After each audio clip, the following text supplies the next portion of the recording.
红军一道传三友，在其道场紫霄宫收了太上老君、元始天尊、通天教主这个圣人级别的徒弟。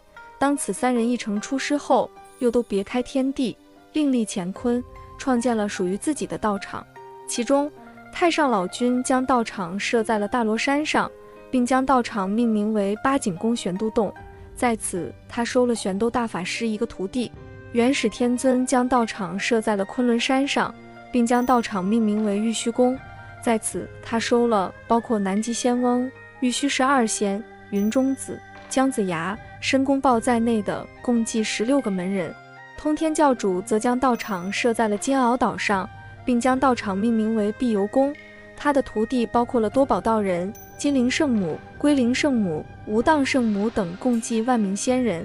当然，在这3位圣人中，由于太上老君只有玄都大法师一个徒弟，所以除太上老君之外，八景宫自然是玄都大法师说了算。通天教主虽有门人万千，但自他之下地位最高、权势最大的，还得说是多宝道人。他仅凭一句话就改变了通天教主对阐教门人的态度，并因此而引发了后来的圣人之战，也就是诛仙阵之战。还有，从通天教主将摆诛仙阵的任务全权交给多宝道人负责，也能看出多宝道人在截教位高权重。那么问题来了，自元始天尊之下，谁才是玉虚宫最有权势之人呢？对此有人说燃灯道人是阐教最有权势之人，毕竟玉虚12仙和姜子牙都尊其为老师，这说明燃灯在他们心中的地位非常高。还有，从燃灯当家主持破尸绝阵也能看出他在阐教的地位相当高。那么燃灯在玉虚宫的权势真的很大吗？对此，燃灯在玉虚宫的权势并不大。之所以这样说，是因为燃灯并不是元始天尊的徒弟，这一点从玉虚12仙和姜子牙喊他老师可以印证。若燃灯是元始天尊徒弟的话，那么玉虚12仙和姜子牙只会喊他师兄。既然燃灯不是元始天尊徒弟，这也就意味着他不可能成为元始天尊心腹。如此一来，他在玉虚宫哪还有权势可言呢？还有，元始天尊曾安排燃灯去偷袭通天教主，将如此不光彩的事交给燃灯，这也足以证明在元始天尊心中根本没拿燃灯当一回事。既然不是燃灯，那么会是谁呢？对此，小道士认为元始天尊之下，玉虚宫最有权势之人该是南极仙翁。之所以这样说，可以从3点看出：一，无论是在玉虚宫还是在元始天尊外出破阵时，南极仙翁都会常伴元始天尊左右。这说明什么？明眼人一看就知道，元始天尊这就是在将南极仙翁当成接班人培养。说白了，南极仙翁就是阐教的太子爷。如此一来，他在玉虚宫的地位自然就是元始之下、群仙之上的存在了。二，除玉虚宫太子爷的身份，南极仙翁在天庭也有一定地位。这一点从南极仙翁上天庭界宿色云界旗可以看出。对此，封神原文写道：且说南极仙翁急忙收拾，换了朝服，系了叮当玉佩，手执朝户，离了玉虚宫，足踏祥云，飘飘荡荡，鹤驾先行引导。从南极仙翁穿朝服、执朝户可以看出，他在天庭也有官职在身。这说明南极仙翁无论是在玉虚宫还是在天庭都能吃得开，而这也是他有权有势的印证。三，姜子牙因无缘仙道而被元始天尊赶下昆仑山，对此学艺不成的姜子牙自然不肯走。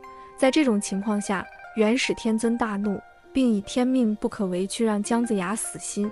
就在双方僵持之时，南极仙翁开口，并以日后还有上山之日为承诺，去让姜子牙下山。要知道，元始天尊都没给姜子牙如此承诺，而南极仙翁却敢擅自做主进的承诺，这说明南极仙翁在玉虚宫也有话语权，其地位和权势自然也就高了。自古对于修仙得胜的认识可以追溯到远古，从甲骨龟背文至河书洛图，至易学演变，至丹道生成，大药还体，阴阳相变，从宇宙界的大自然体到人体的小自然体，无时无刻都在规律的变化之中。阴阳的环列，千拱的相制，入药的分寸，玄关的外现，元神的养养，有序有列。何为神仙？一天12时，1月30天，一年12月365天都是道理。一日中即有一生死，有一合车，亏空可补。1月有月之圆缺，小周天火候得矣。一年有365日1/4天，太阳绕黄道一圈，大周天火候得矣。一年4季24节气，天地气度相交，神气可知矣。人本身就是一种自然体，丹法就是天道，人道可修，天道可成。境界一成丹，丹者丹也，一者丹也。为道无对，故名曰丹。天得意以清，地得意以明，谷得意以盈，人得意以长生。通过内练精气，修炼内丹，经过丹能在经络里的不断疏通，从而达到经络全通、百骸俱暖高质量生活状态。其修炼步骤是炼己筑基、炼精化气、炼气化神、炼神还虚。从中华道教宗祖轩辕黄帝求道于广成子记载算起，内丹已经经历了5000年的发展历程，可见远古时期先民们就已经开始修炼金丹大道了。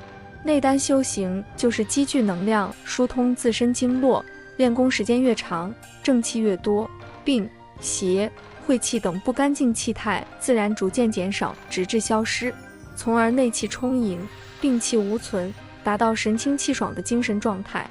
继续修行，能量互相感应，形成人体生物场。尤其是练功时候，这个生物场会无限制扩大，与宇宙不断重叠，直至合一。这就是道家内丹说的天人合一。此时念的咒语会跟波一样，随时来影响宇宙。这时人处在自身的生物场中，无比的舒服愉悦，身心达到极好的调整。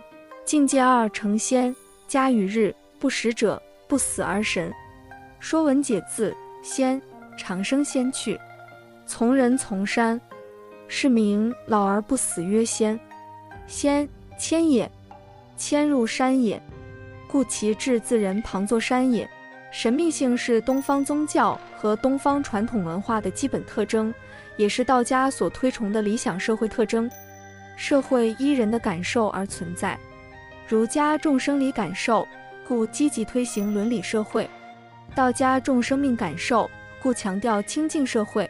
人类在一般的外向型的人生经历与思维方式中，很难理解古人在特殊的内向型的修道状态下所体验到的境界。最好的秩序是什么呢？是归于道的秩序。道是引领人类理想、人类行为的唯一标准，除此以外，再没有其他标准。境界3成道，道之一字，无缘无故，无始无终，通天彻地，精鬼害神。得道者，骨可换，寿可永，病可却，体可健，业可救，志可达。失道者，如朝开暮落之花，晨生夕死之草，是以古之明哲，孜孜以行善，殷殷以求道。道自有3，变行于天地人间。最好的关怀是什么呢？是无的关怀，是道的关怀，是原生态的尊重。古往今来，以时间和空间为代表的科学的局限和束缚，使很多美好的东西来之不易，也使人淡忘了很多美好的东西，还使很多美好的东西扭曲变形。可是道家文化却使科学的最高境界思维带来了彻底的革命，使一切超时空的美好理想成为可能。正因如此，道家养生文化千百年来以其茁壮的生命力长存不衰，更愿在世界困惑迷茫之时，拯救人类业已疲惫的心灵，发现真实的自己，实现美好的生活。虽有很多人将道家与道教区别割裂，但深入经藏你会发现，道教是对道家三选、易经、道德经、庄子、武术、山医命相卜最好的传承与发展。修道之人，慈悲为怀，济世度人，普度众生，微妙玄通，功行圆满，其成就长生不死，白日飞升，脱离轮回，永不轮转。以上就是今天的内容，喜欢请订阅、点赞、转发，感谢观看，我们下期见。